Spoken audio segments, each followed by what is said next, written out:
Dude, look at the cover of this. Something's Killing Children, issue 24. Look at this cover. This is wild. I love it. I love it. It looks so wild. And the monster inside the book is the monster on the cover. So, truth in advertising, got to give it to you there. I got to admit, when I picked it up, I didn't look too closely at the cover here before I read it. I probably did when I first bought the book. Who knows how many weeks ago that was. But I was flipping through and then saw the monster like do its reveal. And I was like, whoa! So it took me by surprise because I wasn't paying attention to the cover. So you got these two kids, they're in the pool at a hotel, there's their parents, and creepy dude with no face basically walks up. What's wrong with his face? Is he wearing a mask? It has to be a mask. What the bleep is going on out there? Yeah, it's a little late for that, dude. When a guy who has an eyeball inside of a mouth for a stomach shows up and starts eating kids. Like, oh, that's gnarly, dude. I really like the way the monster looks. Like, the interior art here for the monster, pretty good stuff. This book, when it leans into the horror side of things, when the artist gets to draw the scary stuff, any of the artists, really, it's really when the book is at its best, is when the monsters are around, looking like they're made of shadows and nightmare. Their anatomy is not quite right. Like this dude, look at his arms and legs. Like, they don't quite work. And that's what makes him as a monster work. It's a really great design.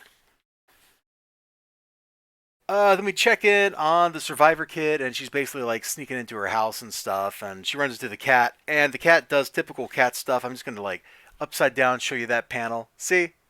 There you go. The cat attacks because that's what cats do. Cats hate you. Uh, then we go to the bar where Miss Slaughter is hanging out, and she's having a conversation with the bartender, who's also the lady keep taking care of what's his name, Gabby. Yeah, Gabriella.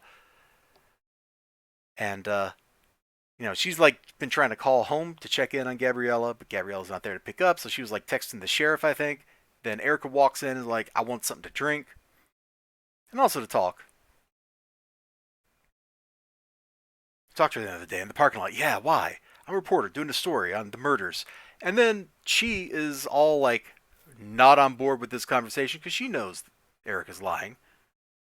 And she's like, fine, show me something, like an article with your byline on it. And of course, Erica can't because no such article actually exists.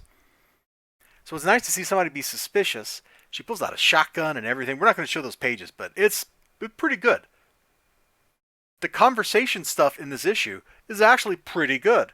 I've given this series in previous issues a lot of flack for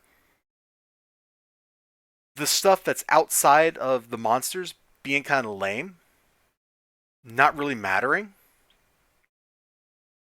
But that's not the case here. That's not the case with this issue. Pretty much every panel in this issue is actually well used. For once, well, I say that like it hasn't happened before, but for a rare occasion, something is killing the children is not actually killing my patients at the same time. It's actually paced well. We got the freak out at the beginning with the monster.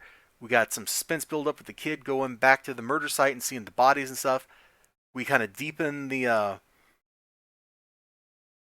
interpersonal mystery here in these pages. And then we get some pages back at the House of Slaughter where where's the lumber, the page where she asks for the gummies. Yeah, there we go. So you got the Elder Dragon, and we got Miss Cutter from the House of Cutter, and she wants some gummy worms. And who can blame her? I too am a fan of gummy worms. The fact that she's got this weird personality, I find very fun, very cool. It makes her a more interesting character than the very serious people. Yeah, very serious. There's two seriouses. That's how very serious they are. People that are at the House of Slaughter, because she's just cracked. She's just not right in the head. She is touched, crazy, however you want to phrase it.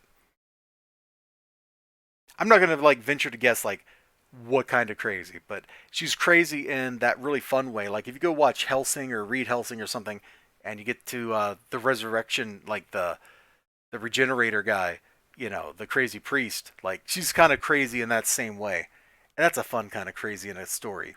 Probably not in real life, But this isn't real life. It's a comic book. It is a story. And this is a great issue of Something That's Killing the Children. Absolutely a fun read if you've been keeping up with the series. You know what's going on.